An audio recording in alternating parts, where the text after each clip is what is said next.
Hogwarts Legacy has, for many, been the open-world romp around Hogwarts that we've wanted since exploring the castle in its digital infancy in the early Harry Potter games. Say what you will about the gameplay, full video on my thoughts coming soon, watch this space. You have to admit, they really nailed the atmosphere of Hogwarts for the most part. The architecture is varied and complex, the layout is higgledy-piggledy, and there are even some nice callbacks to the games of old. But a few questions. Where are the beans? Where are the gnomes?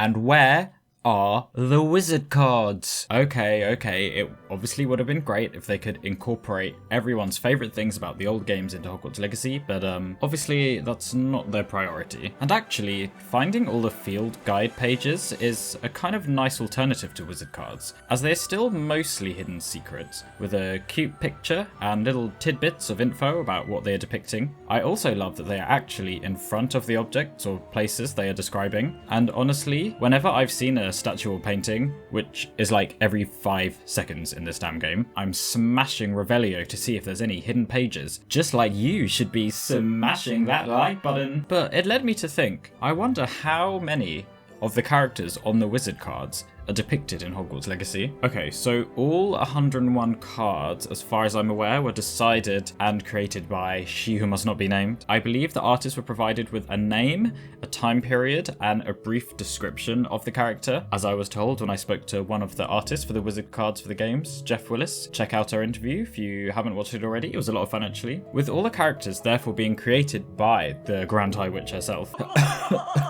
Sorry, they are all essentially canon, and there's no reason that they couldn't all appear in Hogwarts Legacy, right? Except, of course, that the game is set in the 1800s, and a lot of the characters won't even have been born yet.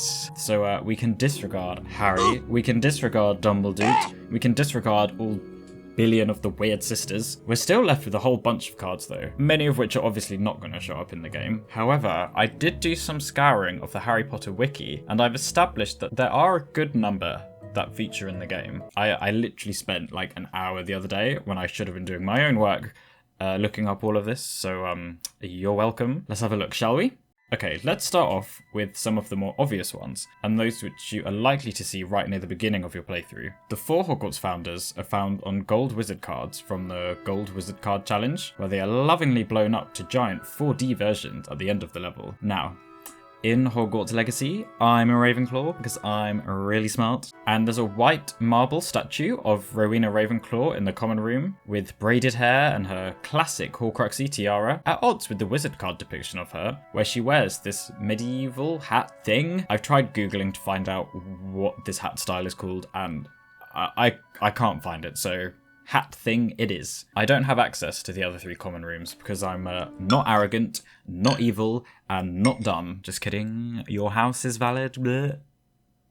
But from what I can make out online, and with the help from The Glimmers, most of the founders also seem to feature in their respective common rooms too. Helga Hufflepuff can be seen holding her cup in a painting above a fireplace in the Hufflepuff common room, and the Slytherin common room has potentially 2 statues of Salazar, where he's looking twistier than ever. Look at that beard, it's like braided. As far as I'm aware, Godric Gryffindor is not found in the Gryffindor common room, which is... I don't know why they would have left him out, but whatever. Luckily for me though, all 4 are also depicted on a massive stained glass window in the History of Magic classroom, where I can get a first-hand look. Interestingly, here they are all shown with their respective relics: the diadem, the cup, the locket, and the sword, whereas in their wizard cards, none of them have any of their objects. This is obviously because the diadem and cup weren't introduced until the 6th book, and the locket in the 5th. They really did Salazar dirty here though, by making him look so old and bald. Like, love the superhero evil genius we get in the wizard cards though, like, wow. In the next window over, we see an even older wizard, Merlin. Merlin is a medieval period wizard, who is the most famous wizard of all time, apparently. Merlin here is looking pretty mythical and mysterious, with a flowing purple cloak, an equally twisty white beard. Like a more windswept version of his old self, he can also be seen briefly in leafy statue form after completing each Merlin trial. He's also found on the window just outside the Defense Against the Dark Arts classroom, looking a bit more traditional wizardy here. He is joined alongside another wizard card friend of ours, Morgan Le Fay, known more traditionally as Morgana. According to the Folio Magi, she is King Arthur's half-sister and a dark sorceress that Merlin has beef with for some reason. And now, back to this bitch that had a lot to say about me the other day in the press. Merlin. What's good?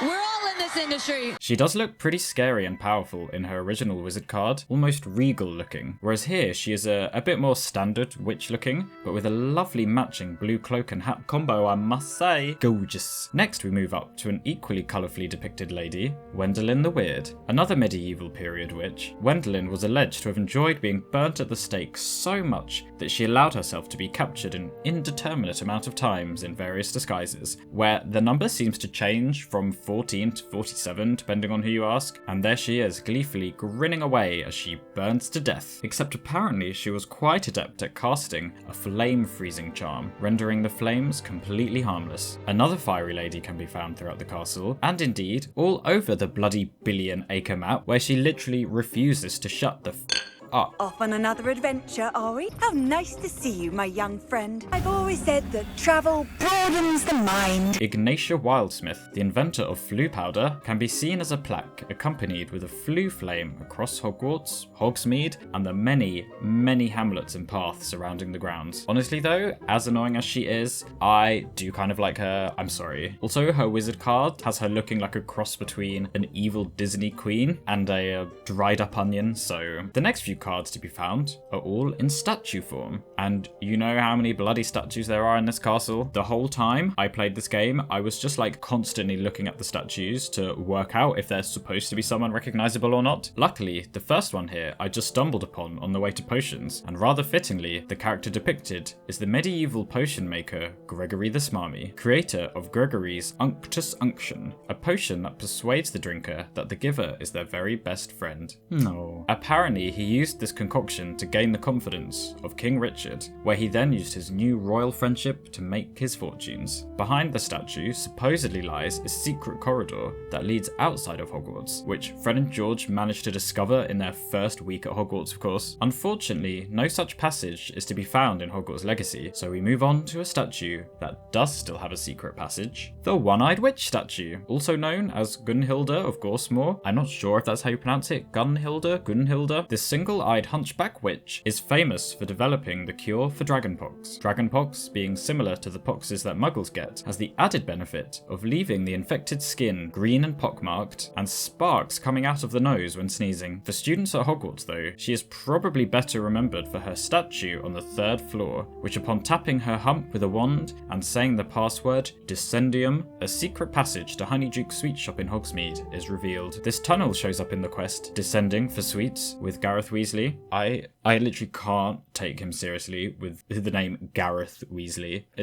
Where you collect some dried billywig stings from Honeydukes. Another statue and wizard card can be found not far from Honeydukes in Hogsmeade, depicting the very founder of the village itself, Hengist of Woodcroft. Another wizard from the medieval times, Hengist was driven from his home of Woodcroft in Gloucestershire by Muggle persecutors, landing in the area he would found as Hogsmeade. He's even rumoured to have lived in what is now the Three Broomsticks. Not all wizard cards are so lucky as to have a solid presence in Hogwarts Legacy. Flavius Belby, the only person known to have survived a Lethifold attack, is name-dropped by Ravenclaw student Sophronia Franklin, who asks you a series of difficult questions. What is the only spell known to repel a Lethifold? Fun fact that the wizard card version of Flavius Belby was based off the father of Jeff Willis, the artist who drew his depiction, and the spell that can be used to defeat a Lethifold, you'll have to find that out for yourself.